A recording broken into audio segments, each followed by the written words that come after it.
वाशिममध्ये अतिवृष्टीमुळे झेंडू फुलांचं मोठं नुकसान झालंय। दसरा सणाला झेंडू फुलांना मोठी मागणी असते, मात्र दसऱ्याआधीच पावसामुळे मालेगाव आणि रिसोड तालुक्यातील फुलांचं मोठं नुकसान झालंय। त्यामुळे शेतकऱ्यांचं आर्थिक नुकसान झालंय। सध्या फुलांना 70 रुपये किलोचा भाव मिळतोय।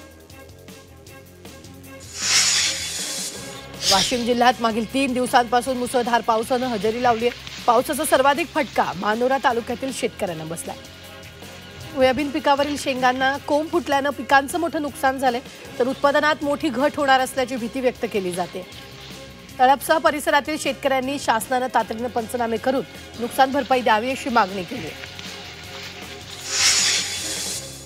सांगलीत मुसळधार पावसानं हजेरी लावली। गेल्या 2 दिवसांपासून तासगाव तालुक्यात जोरदार पाऊस सुरू आहे। अनेक सखल भागात पाणी साचलंय, तसंच शेतात पाणी साचल्यानं पिकं पूर्णतः पाण्याखाली गेली आहेत। त्यामुळे शेतकऱ्यांचं मोठं नुकसान झालंय।